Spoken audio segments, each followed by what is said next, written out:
எண்ணமெல்லாம் சிறகடிக்கும், எண்களெல்லாம் வழி கொடுக்கும், எந்நாளும் ராஜமுகம், எளியோரின் ஏறுமுகம். எந்த நிலை வந்தாலும் வந்த நிலை மாறாத நமது Rajanilai. Rajanilai TV, channel of astrology.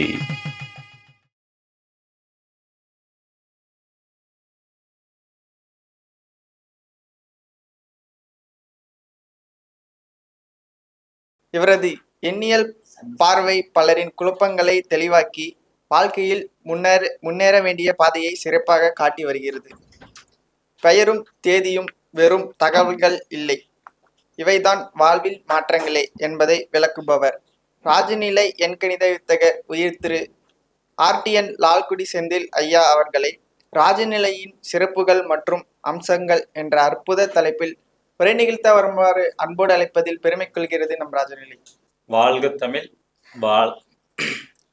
வளர்க ஜோதிடம். அனைவருக்கும் அன்பான காலை வணக்கம். நம்ம ராஜநிலை அதிர்ஷ்ட அளவுக்கலை குடும்பத்தின் சார்பாக 29வது கருத்தரங்கம் சீரும் சிறப்புமாக நடைபெற்று கொண்டிருக்கிறது. அடியேனுக்கும் இந்த கருத்தரங்கத்தில் பேச வாய்ப்பு கொடுத்த எங்கள் ராஜநிலை ஆசான் ராஜசேகர் ஐயா அவர்களுக்கு நெஞ்சார்ந்த நன்றிகளையும் வணக்கத்தையும் தெரிவித்துக் கொள்கிறேன். இன்னைக்கு பார்த்தீங்கன்னா காலிலேருந்து சிறப்பாக நம்ம ராஜநிலை ஜோதிடர்கள் வந்து சிறப்பாக பேசிக்கிட்டு இருக்கிறாங்க. அதை தொடர்ந்து நான் எடுத்துருக்க தலைப்பு அப்படின்னு எடுத்துக்கிட்டிங்கன்னா ராஜநிலையோட சிறப்புகளும் அம்சங்களும் அப்படிங்கிற ஒரு டைட்டில் தான் நான் எடுத்திருக்கிறேன் இந்த 29வது கருத்தரங்கத்துக்கு. அதுக்கு முன்னாடி சில விஷயங்கள் வந்து ஷேர் பண்ணணும்னு நினைக்கிறேன். ஓகேங்களா, இதை தொடர்ந்து தான் நம்மளோட கருத்து வந்து இருக்கும்.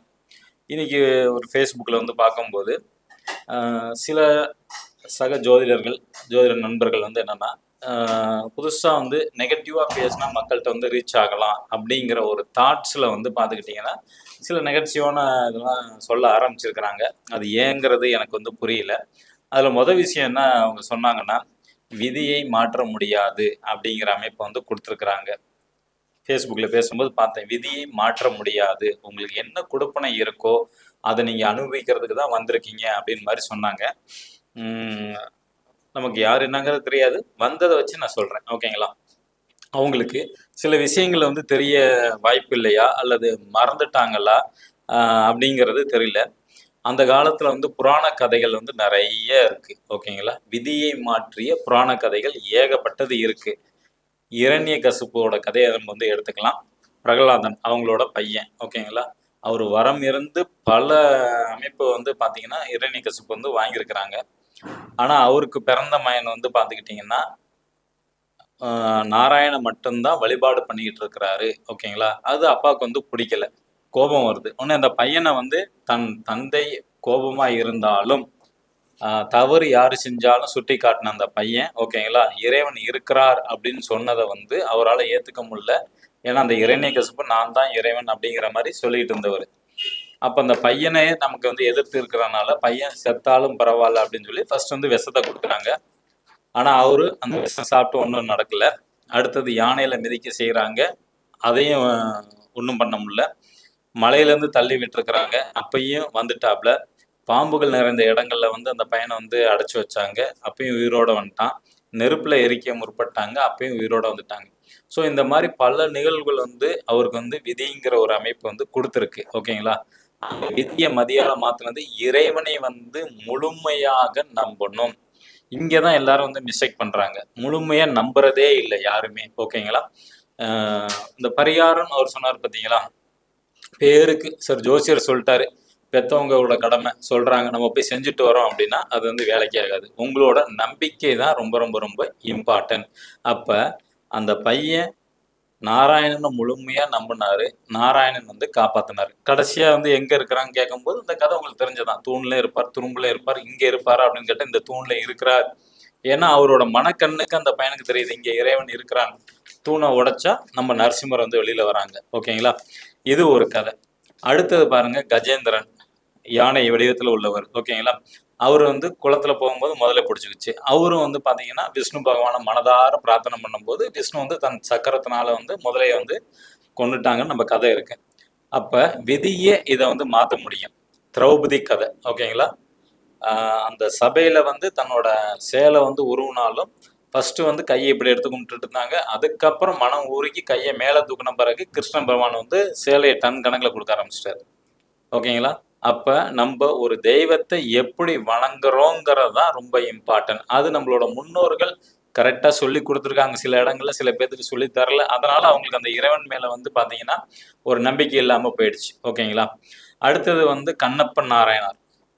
அவரோட கதையும் உங்களுக்கு தெரியும். சிவனுக்கே தன்னோட கண்ணை எடுத்து வச்ச நபர். ஓகேங்களா?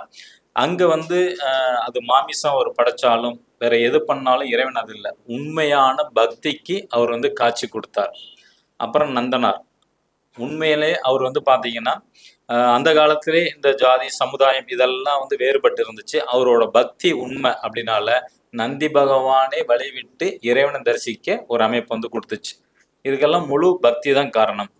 மிகவும் முக்கியமான இன்னொரு கதை வந்து பாத்தீங்கன்னா மார்க்கண்டையன். ஏன்னா 16 வயதுல வந்து அவர் வந்து இறக்கணுங்கிறது விதி. சார் நீங்க சொன்னீங்களே அந்த விதி, அந்த பையனுக்கு 16 வயதுல வந்து வந்துருச்சு. ஆனா இருந்தாலும் அவர் சிவன் வழிபாட்டை தொடர்ச்சியா பண்ணாரு. தன்னோட ஆயுட்காலம் முடியும் போது சிவனை இறுக்கி பிடிச்சிட்டாரு. யமதர்மன் வந்தும் எடுக்க முடியல. ஏன்னா சிவன்கிட்ட வந்து அடைக்கலம் ஆயிட்டார். அப்ப என்றும் நீ சிரஞ்சீவியாக வாழ்வாய் அப்படின்னு வரம் கொடுத்துட்டாங்க. அப்ப 16 வயது எப்போதுமே இருக்கிற மாதிரி. அப்ப பாருங்க, விதியை மாத்த முடியுமா அப்படின்னா நிச்சயமாக முடியும். அது எதுல எப்படி மாத்துறோம் அதுதான் நம்மளோட திறமையே இருக்கு. ஓகேங்களா? அதே மாதிரி சொன்னாங்க அவங்க வந்து எண்கணிதம், நியூமராலஜி இதெல்லாம் சும்மா ஒரு கண் துடைப்பு அப்படின்னாங்க. அவங்கள்ட்ட ஒரு கேள்வி கேட்குறேன். சார், கிரகங்களுக்குன்னு வந்து தன்மைகள் வந்து கொடுத்துருக்குறாங்க. ஓகேங்களா? நீங்கள் பரிகாரம் இருந்தாலும் சரி, கிரகத்துக்கு வந்து பார்த்தீங்கன்னா ஒரு கலர் கொடுத்துருக்குறாங்க. ஓகேங்களா? தானியம் கொடுத்துருக்குறாங்க, சமித்து கொடுத்துருக்குறாங்க, கற்கள் கொடுத்துருக்குறாங்க, நவரத்ன கற்கள். ஒவ்வொரு கிரகத்துக்கும் கிழமைகள் கொடுத்துருக்குறாங்க. அதே மாதிரி தான் சார் ஒவ்வொரு கிரகத்துக்கும் எண்கள் கொடுத்துருக்குறாங்க. ஓகேங்களா? இதெல்லாம் ஃபிக்ஸடாக நம்மளோட முன்னோர்கள் வந்து நம்ம முனிவர்கள் மகான்கள் வந்து முன்காலத்திலே வந்து கொடுத்துட்டு போயிருக்காங்க. அப்போ அது வந்து பொய்யாகாது. சூரியன்னா ஒன்று. ஓகேங்களா? Colour orange colour. ஓகேங்களா? தானியம் கோதுமை. இது மாதிரி ஒவ்வொரு கிரகத்துக்கும் கொடுத்துட்டு போயிருக்கிறது வந்து அது நவகிரகத்தோட எண்கள் தான். அந்த எண்களை எப்படி நம்ம கையாளணும் அதுதான் ரொம்ப இம்பார்ட்டன்ட். ஓகேங்களா? இங்கே அது யாருக்கும் தெரியல. அதுதான் மேட்ரு. அது தெரிஞ்சவங்க குறிப்பிட்ட பேர் தான், சில பேர்கள் தான். நார்மல் நியூமராலஜிங்கிறது வேற, இங்கே ராஜநிலை எண் கணிதம்ங்கிறது டோட்டலாக வேற. ஓகேங்களா? ரெண்டுக்கும் டிஃப்ரெண்ட் உண்டு. ஏன்னா அங்கே நியூமராலஜிங்கிறது வந்து பார்த்தீங்கன்னா 1லேருந்து 9 வரைக்கும் தான். அதுக்கு அப்புறம் வரக்கூடிய எண்கள் எல்லாமே 2 ஒரு டிஜிட்டா மாத்திடுவாங்க. எக்ஸாம்பிள் ஒரு 25 அப்படின்னு எடுத்துக்கிட்டீங்கன்னா 2 5 7 7ன்னு மாத்திடுவாங்க. ஆனா நாங்க அப்படி கிடையாது. ராஜநிலையில 25னா 25க்கு உண்டான பலன் இதுதான் அப்படின்னு நாங்க வந்து அடிச்சு சொல்லுவோம். புரியுதுங்களா? அப்ப ஒருத்தருக்கு விதி எப்படி இருந்தாலும் அதை மாற்றக்கூடிய வல்லமை இறைவன் வந்து கொடுத்துருக்கிறார். ஏன்னா நம்ம மனிதனா பிறந்திருக்கிறதுக்கு நோக்கமே 4 பேத்துக்கு நல்லது செய்யணும், முடிஞ்ச அளவுக்கு தான தர்மம் செய்யணும். இந்த மாதிரி ஒரு நோக்கம் இறைவனை கடைசியில வந்து எப்படி சென்றடையணும், நம்ம பெற்றவங்களுக்கு எப்படி இருக்கணும், நம்ம திருமணம் பண்ணவங்களுக்கு எப்படி இருக்கும், நம்ம குழந்தைங்களை எப்படி பார்த்துக்கணும், ஒரு நெறிமுறையோட வாழணும் அப்படிங்கிற ஒரு அமைப்பு கட்டமைப்பு நமக்கு சமுதாயத்தை வந்து கொடுத்துருக்கு. அதுல மாறுபடும் போதுதான் சில பேர்த்த வந்து நம்மளால வந்து காப்பாற்ற முடியாம போகும். அதே மாதிரி கர்மா இல்லைன்பாங்க. உண்மையிலுமே உண்டு. நீங்க போன ஜென்மத்துல யாருக்கு நன்மை செஞ்சிருக்கீங்க, யாருக்கு தீமை செஞ்சிருக்கீங்க அப்படின்னு தெரிஞ்சுக்கணும்னா உங்க குடும்பத்துல உள்ள நபர் தான் போன ஜென்மத்துல நீங்க அவங்களுக்கு வந்து செஞ்சுட்டு வந்த நல்லது கெட்டது. ஒரு சில பேத்துக்கு பாருங்க, அற்புதமான கப்புள்ஸ், கணவன் மனைவி பயங்கர ஒற்றுமையா இருப்பாங்க. அவங்க போன ஜென்மத்திலையும் அவங்க 2 பேரும் நட்பா இருந்திருப்பாங்க. இப்ப யாரெல்லாம் அவங்களுக்கு பிரச்சனை கொடுக்குறாங்களோ போன ஜென்மத்துல நீங்க அவங்களுக்கு வந்து பிரச்சனை கொடுத்துருப்பீங்க. ஏன்னா இறைவன் இங்க எல்லாத்தையும் பேலன்ஸ் பண்றதுக்கு தான் கரெக்ட் பண்ணியிருக்காரு. ஒவ்வொரு ஜென்மத்திலையுமே நம்ம யாருக்கு நன்மை செய்யறோம், யாருக்கு தீமை செய்யறோம். ஓகேங்களா? தீமை அதிகமா இருந்துச்சுன்னா அந்த தீமை தான் அடுத்த ஜென்மத்துல நமக்கு வந்து மனைவியாவோ கணவராகவோ கூட பிறந்தவங்களாவே இல்லது அப்பா அம்மாவோ அந்த மாதிரி இதுல வந்து வருவோம். ஏன்னா நம்ம இப்ப என்ன செய்யறோமோ அடுத்ததுக்கு ரெடியா இருக்கு. அதனால கவனமாக நம்ம வந்து கையாளணும் உறவுகளை, மனிதர்களை. ஓகேங்களா? சரி, இப்ப அடுத்தது வந்து பாத்துக்கிட்டீங்கன்னா ஒரு குழந்தைக்கு ஒரு பாதுகாப்பு அப்படின்னு எடுத்துக்கிட்டீங்கன்னா அம்மா ஃபர்ஸ்ட் எடுத்தோன்னே தாய் தான். அடுத்தது வந்து அப்பா வருவாங்க. ஓகேங்களா? அடுத்தது கூட பிறந்தவங்க வருவாங்க, அடுத்தது அவங்களோட உறவினர்கள் வந்து வருவாங்க. இப்ப ஜாலியா பாருங்க, குழந்தைய வந்து ஒரு அப்பா மேல தூக்கி போட்டா குழந்தை வந்து பயமே இருக்காது. ஏன்னா கீழே நிற்கிறது தன்னோட தந்தை, எப்படி பிடிச்சிருவாங்க அப்படிங்கிற ஒரு நம்பிக்கை 100% வந்து இருக்கும். அந்த குழந்தை அவங்க வம்சத்துல இருக்கக்கூடிய நபர்கள், ஓகேங்களா, அவங்கள்ட்ட யார்கிட்ட விளாண்டாலும், ஓகேங்களா, அதை கவலையே படாது.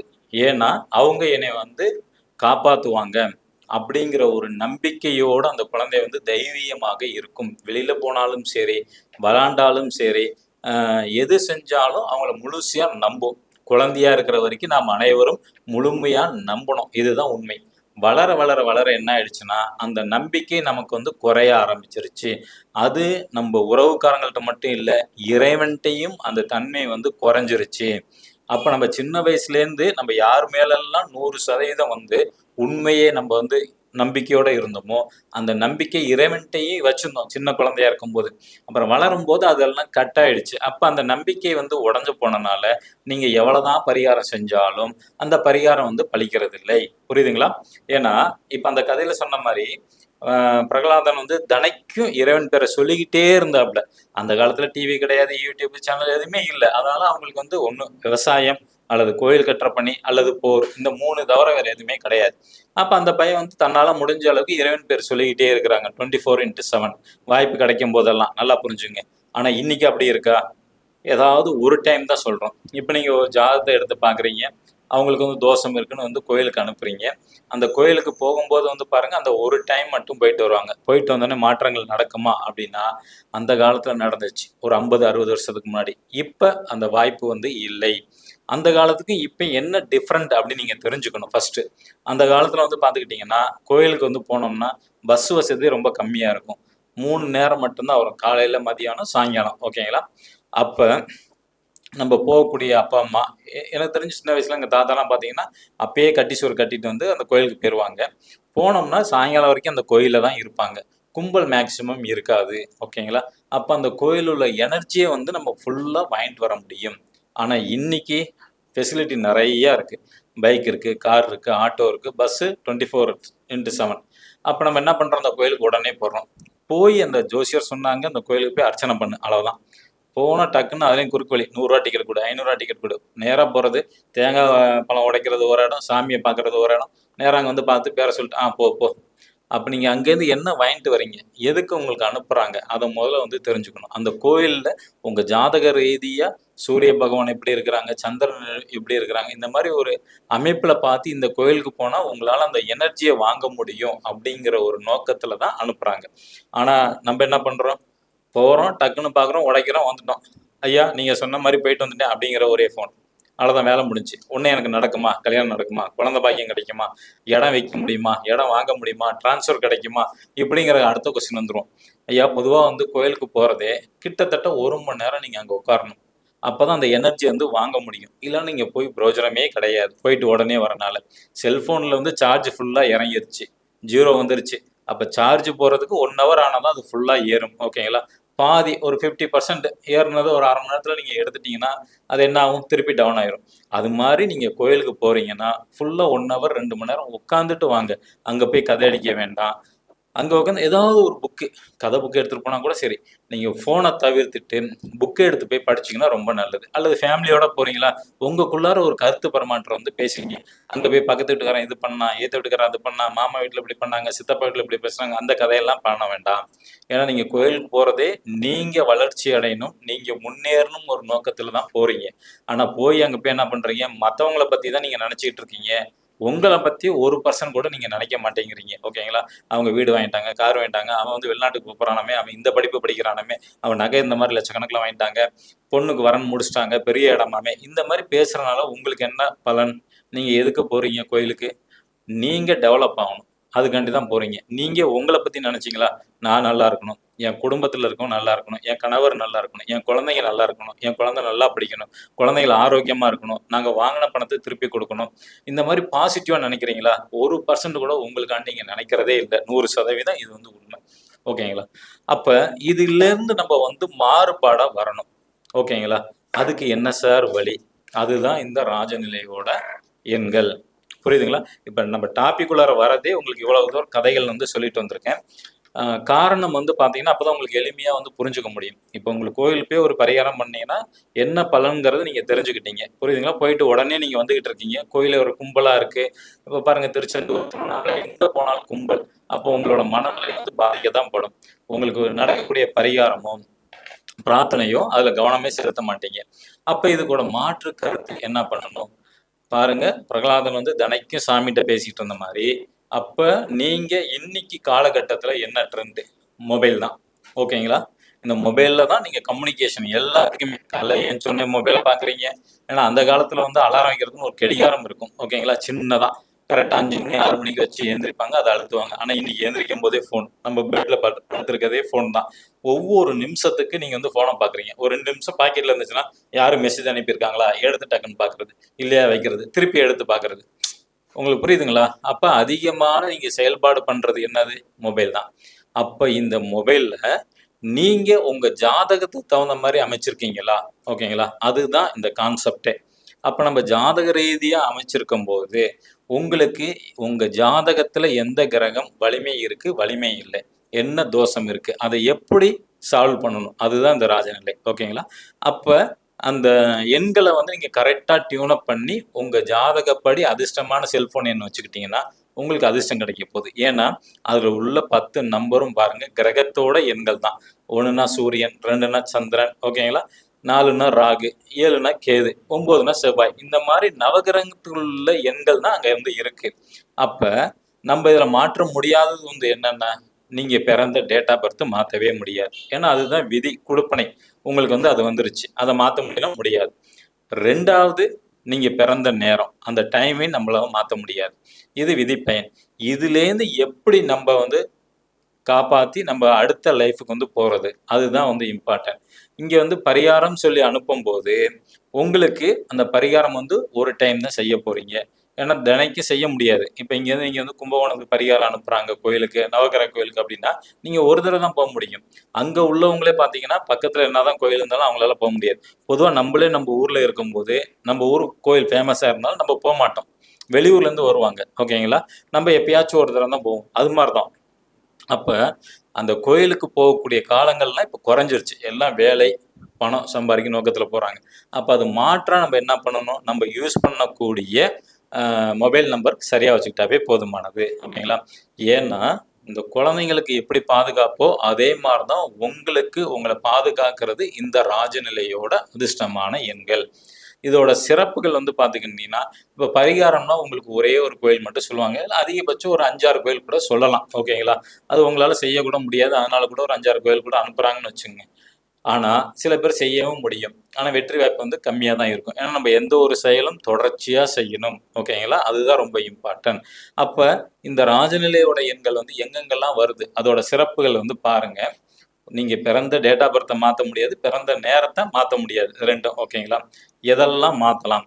இப்போ உங்களுக்கு வந்து திருமணம் ஆகக்கூடிய வயசா இருந்தா உங்களோட திருமண தேதிய சரியான தேதியா பார்த்து நீங்க வைக்கலாம். அது உங்க கையில வந்து இருக்கு. 1.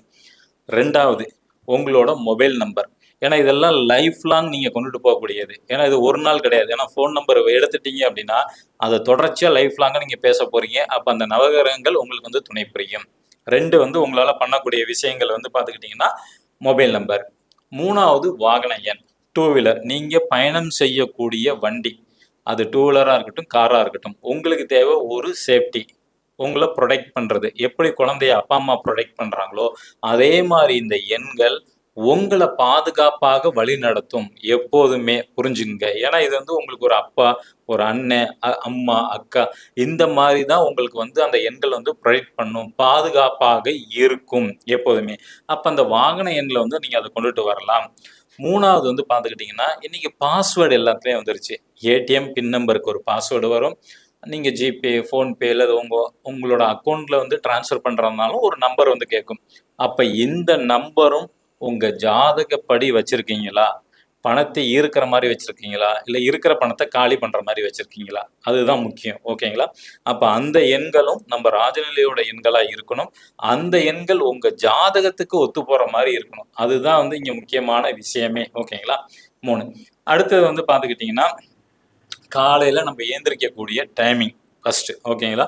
எத்தனை மணிக்கு நம்ம ஏந்திரிக்கிறோம், சரியான டைமுக்கு ஏந்திரிக்கிறோமா, சரியான நொடியில ஏந்திரிக்கிறோமா அப்படிங்கிறத நம்ம பார்த்து தெரிஞ்சுக்கணும். இதெல்லாம் ராஜநிலையோட சிறப்புகள். உங்களுக்கு வந்து இந்த ராஜநிலையில வரும்போது உங்களுக்கு இவ்வளவும் நம்ம வந்து வச்சு கொடுக்குறோம், ஓகேங்களா? ஏன்னா எங்கேயுமே மிஸ் ஆகக்கூடாது. அப்போ நீங்க காலை எத்தனை மணிக்கு ஏந்திருக்கிறீங்க அப்படிங்கிற வந்து ஒரு கான்செப்ட்ல உங்களுக்கு அந்த டைம் செட் பண்ணி கொடுக்குறேன்.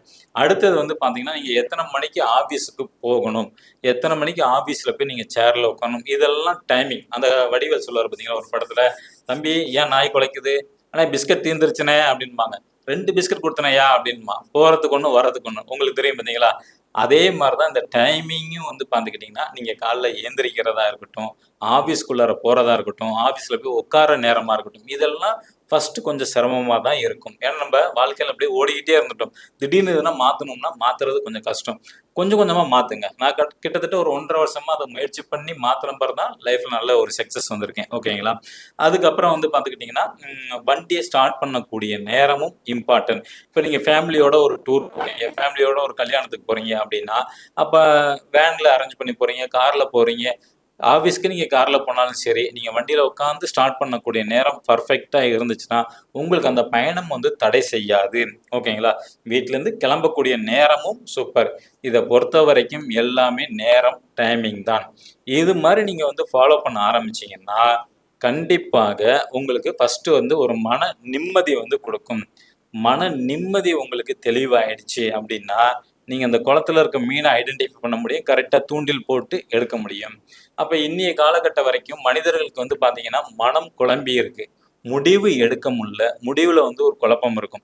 நீங்கள் கரெக்டாக போயிட்டு இருப்பீங்க, குறுக்க உங்கள் நண்பரோ உறவினர் வந்து நீ பண்ணுறது தப்புன்றாங்க, நீங்கள் அப்படியே டவுன் ஆயிடுவீங்க. அப்போ இதெல்லாம் நமக்கு வந்து தவிர்க்கிறதுக்கு இந்த எண்கள் வந்து உங்களுக்கு வந்து ப்ரொடெக்ட் பண்ணும். ஏன்னா இது வந்து உங்களுக்கு ஒரு கவசம் மாதிரி.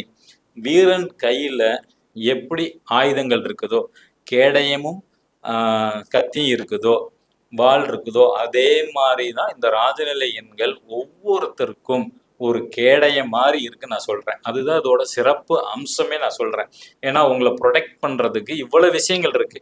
ஏன்னா நார்மலா நீங்க ஜாதகம் பார்த்து பரிகாரங்கிறது ஒரு கோயிலுக்கு மட்டும் போக போறீங்க, இல்லைன்னா 5 கோயிலுக்கு போக போறீங்க. அது எப்பயாச்சும் ஒரு டைம் தான் போக போறீங்க, ரெகுலரா போக போறது கிடையாது. அப்ப அதோட அந்த சப்ஜெக்ட்டுங்கிறது முடிஞ்சு போச்சு. ஆனா இந்த நம்ம ராஜநிலையில டெய்லியும் பயன்படுத்த போறீங்க. ஒரு விஷயத்த தொடர்ந்து ஒருத்தர் செஞ்சுக்கிட்டே வந்தா அவர் வெற்றியாளரா வராரு. உங்களுக்கே தெரியும். எக்ஸாம்பிள் ஸ்போர்ட்ஸ்மேனை எடுத்துங்க. ஸ்போர்ட்ஸ்மேன் வந்து தினைக்கும் காலைல ஏஞ்சி ரன்னிங்கா இருக்கட்டும், இல்லை அவங்க எந்த விளையாட்டுத்துறையை சேர்ந்தாலும் தினைக்கும் அவங்க பயிற்சி பண்ண ஒரு நாள் கண்டிப்பாக மெடல் வாங்கியே தான் ஆவாங்க. இதில் நம்பிக்கை இல்லாதவங்க பாதியிலே போனது உண்டு. 2 நாள் செஞ்சுட்டு 3ஆவது நாள் வந்து ரெஸ்ட் எடுத்தவங்க உண்டு. அந்த மாதிரி கேட்டகரிலாம் இருப்பாங்க, அதெல்லாம் இல்லைன்னு சொல்லல. அதெல்லாம் நம்ம வந்து இது டியூனப் பண்ணுறதான் இதோட எண்கள். இதை வந்து தினைக்கும் நீங்கள் டியூனப் பண்ணிக்கிட்டே இருக்கீங்க. எது மூலமாக டியூனப் பண்ணுறீங்க? ஃபோன் மூலமாக. ஏன்னா அது உங்கள் ஜாதத்துக்கு எது லக்கியோ அதை தான் நீங்கள் வந்து ஆக்டிவேட் பண்ணுறீங்க, ஃபர்ஸ்ட் பாயிண்ட், ஓகேங்களா? அப்போ அதை நம்ம டியூனப் பண்ணி கொடுக்கும்போது உங்களுக்குள்ளார ஒரு கான்ஃபிடென்ட் வரும், ஓகேங்களா? ஒரு முயற்சி செய்யணும், வெற்றியாளராக வரணும் அப்படிங்கிற ஒரு வைராக்கியம், தன்னம்பிக்கை உங்களுக்கு வந்து கொடுக்கும் இந்த ராஜநிலையோட எண்கள். புரியுதுங்களா? நெக்ஸ்ட் வந்து பார்த்துக்கிட்டிங்கன்னா, அந்த டைமிங் கொடுக்கும்போது காலைல ஏந்திரிக்கும் போதே சோம்பு இல்லாமல் சுறுசுறுப்பு, இன்னைய செயலை இன்னைக்கு நம்ம முடிச்சாகணும் அப்படிங்கிற ஒரு கான்செப்ட்ல உங்களுக்கு வந்து கை கொடுக்குது அந்த நம்பர். அப்போ இது நம்ம தொடர்ச்சியாக செய்ய வைக்குது இந்த எண்கள் நம்மளை. அப்போ தொடர்ச்சியாக செய்யும் போது என்ன ஆகுது? நம்ம நிச்சயமா வாழ்க்கையில வெற்றி அடைகிறோம். ஏன்னா நீங்க இறைவனை வந்து பிரகலாதன் வந்து மனதார நினைச்சாப்புல, மார்க்கண்டேயன் வந்து மனதார நினைச்சு இறைவனை கட்டிப்பிடிச்சார் பார்த்தீங்களா? அது தொடர்ச்சியா இருந்தனால இறைவன் வந்து உங்களை வந்து காப்பாத்தினாங்க அவங்கள. இப்ப அதே மாதிரிதான் இறைவன் உங்களை காப்பாத்துறதுக்கு இந்த எண்கள் வந்திருக்கு, ஓகேங்களா? இந்த எண்கள் நீங்க தொடர்ச்சியா பயன்படுத்துறீங்க. ஏன்னா உங்க ஜாதகப்படிதான் நீங்க நம்பர் எடுக்க போறீங்க. அப்போ ஒன்றும் அது ஒன்றும் தொந்தரவு கிடையாது.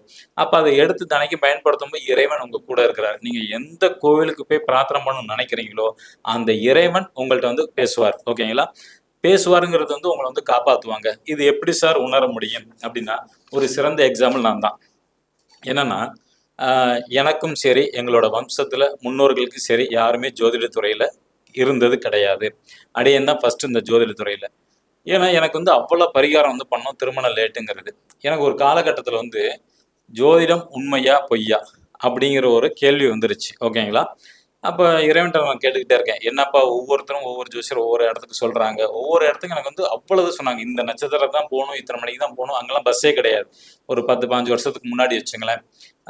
15 வருஷத்துக்கு மேலே இருக்கும்.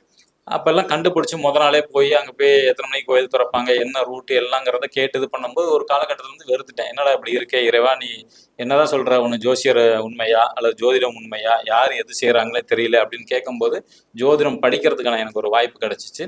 நாமக்கல் ஐங்கரன் சிவகுமார் ஐயாட்ட தான் ஃபர்ஸ்ட் படித்தேன். அதுக்கப்புறம் கிட்டத்தட்ட எனக்கு வந்து 16 குருமார்கள் வந்து கிடைச்சாங்க. ஆனால் இந்த துறைக்குள்ள வரணும் போது என்னன்னா, நான் பட்ட மாதிரி யாரும் கஷ்டப்படக்கூடாது, கோயில் அது இதுன்னு போயிட்டு பயங்கரமா கஷ்டப்பட்ட மாதிரி யாரும் பண்ணக்கூடாது, எளிமையா மக்கள் வந்து ஜெயிக்கணும். அதுக்கு இந்த துறையை நான் தேர்ந்தெடுத்திருக்கிறேன். அதுக்கு நான் என்னெல்லாம் பண்ணா வெற்றியாளரா வருவாங்க வாடிக்கையாளர்கள் அப்படிங்கிறது தெரிஞ்சுக்கிறதுக்காண்டி ஒவ்வொரு டைமும் ஒவ்வொரு குருமார்கள் நீ செதுக்கி உருவாக்குனேன். அதில் கடைசியில் வந்ததுதான் நம்ம ராஜநிலையோட அதிர்ஷ்டமான எண்கள். இது சொல்லும் போது ஐயா ஒரு இதில் பேசிட்டு இருக்கும் போதே அந்த நம்பருக்கு உண்டான வைப்ரேஷன், அவர் என்ன நம்பர் சொன்னாரோ சேம் அதே மாதிரி எங்கள் அப்பாவுக்கு இருந்துச்சு. அது எந்த அளவுக்கு எஃபெக்ட் பண்ணுச்சு அப்படிங்கிறத நான் உணர்ந்தேன். திருமண லைஃப்ல எந்த அளவுக்கு அது பிரச்சனை கொடுக்கும் அப்படின்னு. அது உண்மையா இருந்தனால தான் இது என்னன்னு தெரிஞ்சுக்கலான்னு வந்தேன். தெரிஞ்ச பிறகு இதுக்குள்ளார எனக்கு அதிகப்படியான ஆர்வம். அந்த ஆர்வத்தோட வெளிப்பாடு வந்து பார்த்தீங்கன்னா ராஜநிலையோட ராசி பலன்கள்னு சொல்லி நம்ம கொடுக்குறோம். ஏன்னா என்னோட தாட் இறைவன்ட்ட அந்த வேண்டது மக்கள் எளிமையாக ஜெயிக்கணும். ஓகேங்களா, அதுதான் நம்மளோட கான்செப்ட். அதுக்கு நான் என்ன பண்ணா ஜெயிப்பாங்கன்னு கேட்கும் போது தான் கடைசியாக இறைவன் வந்து கொண்டு வந்த நிப்பாட்டின இடம் இந்த ராஜநிலை. என்ன சார் அப்படி சொல்லணும்னா, நம்ம டெய்லி ராசி பலன் கடந்த 1.5 வருஷமா போட்டுக்கிட்டு இருக்கிறோம். பாருங்க, சின்ன மார்க்கர், அவ்வளோதான், 25 ரூபா தான் இதோட ப்ரைஸ். ஓகேங்களா, இந்த மார்க்கரை பயன்படுத்தி உங்களுக்கு ராசி அல்லது லக்னம் அது தெரிஞ்சா போதும். டெய்லி நம்ம வந்து நம்பர் சொல்கிறோம். இந்த மாதிரி கையில் நீங்கள் வந்து மணிக்கட்டில் எழுதுனாவே போதும். இங்கே எழுதும் போது உங்களோட கோரிக்கை எதாக இருந்தாலும் நிறைவேறும். ஆனால் இந்த கோரிக்கையை வந்து பாசிட்டிவாக நினைக்கணும். இப்போ கடன் தீருன்னு நம்ம சொல்லக்கூடாது. கடன்கிறது நெகட்டிவ். ஓகேங்களா, அப்போ பாசிட்டிவ் நல்ல வருமானம் வருது, நன்றி இறைவா. அப்புறம் நோய் குணமாகணும்னு வேண்டக்கூடாது. நான் ஆரோக்கியமாக இருக்கிறேன், நன்றி இறைவா. இது சொல்ல சொல்ல சொல்ல நடக்கும். இது ஒரு டைம் மட்டும் இங்கே எழுதுனா போதும். டெய்லியும் காலைல குளிச்சுட்டு எழுதணும். எழுதும் போது அதை நினச்சிக்கிட்டிங்கனாவே போதும். ஏன்னா இங்கே நாடி துடிக்குது, ஒரு நாளைக்கு 1,03,000 தடவை துடிக்குது. அப்போ உங்களோட ஆள் மனதோட கனெக்ட் பண்ணி இறைவனோட தொடர்பு வருது. இதுதான் அந்த ரகசியம். நீங்கள் இதுதான் வந்து வெற்றியாளராக வரலாம்.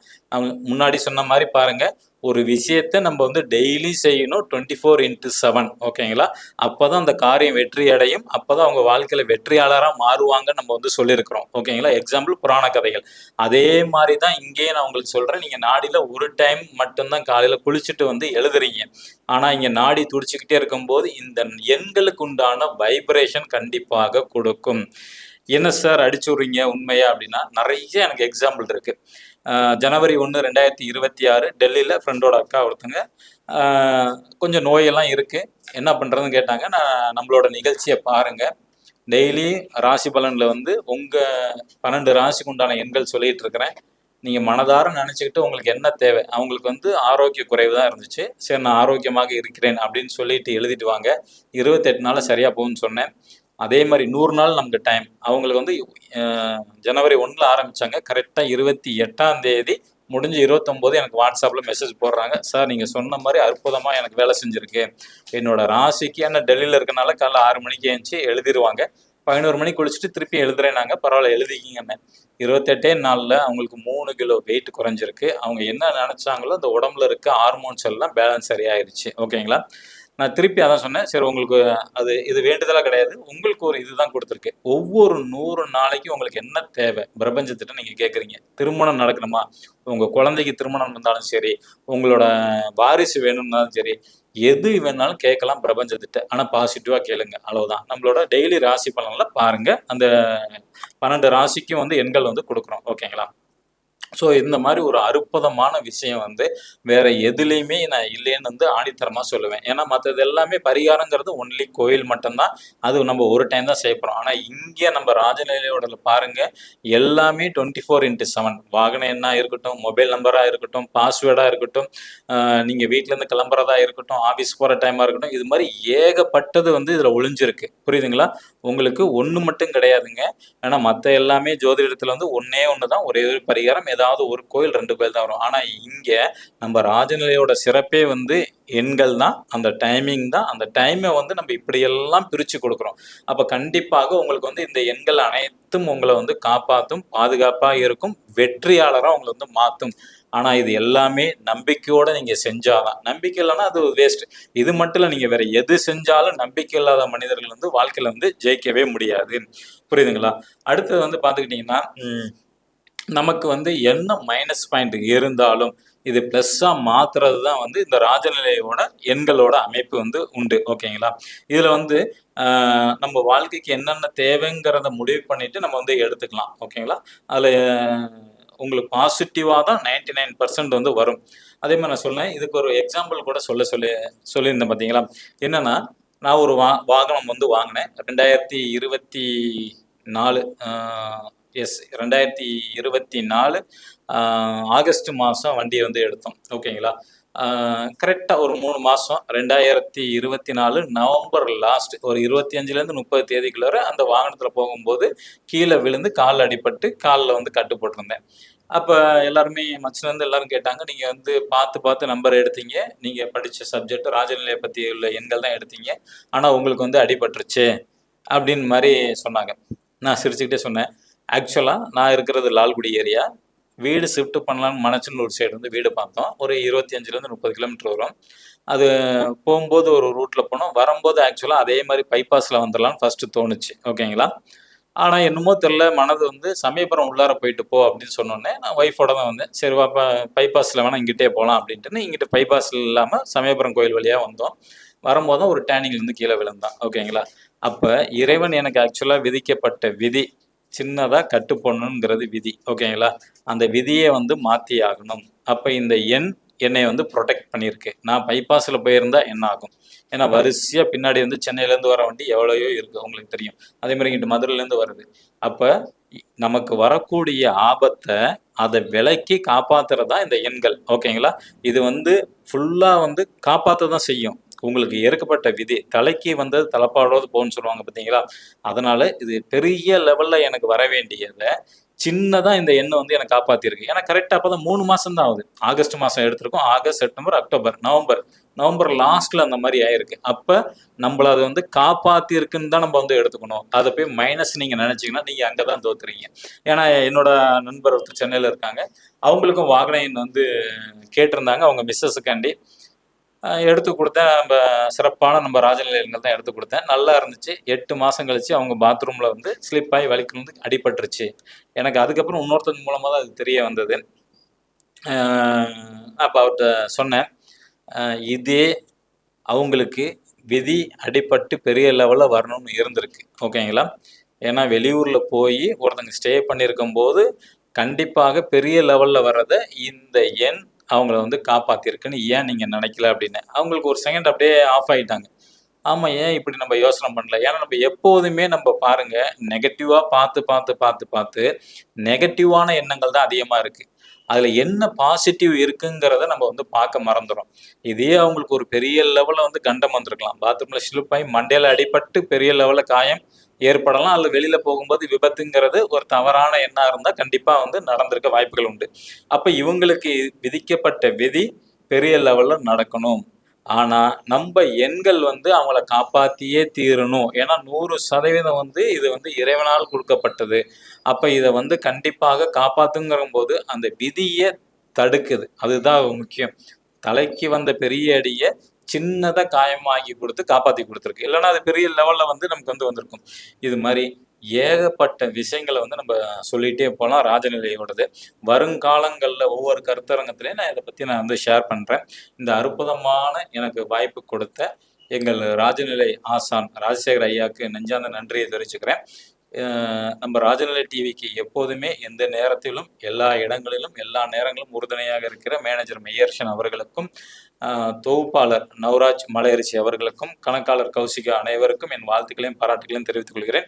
இங்கே உள்ள அத்தனை டெக்னீஷியனுக்கும் நான் பாராட்டு தெரிவிச்சுக்கிறேன். இன்னைக்கு வந்து நம்ம கருத்தரங்கத்தை சிறப்பாக நடத்தி கொண்டிருக்க தலைவருக்கும், அடுத்தடுத்து வரக்கூடிய ராஜநிலை ஜோதிடர்கள் அனைவருக்கும் நான் என்னோட வாழ்த்துக்களையும் பாராட்டுகளையும் தெரிவித்துக் கொள்கிறேன். உங்களிடமிருந்து விடைபெற்றுக் கொள்கிறேன். மீண்டும் சந்திப்போம். நன்றி, வணக்கம், வாழ்க வளத்துடன்.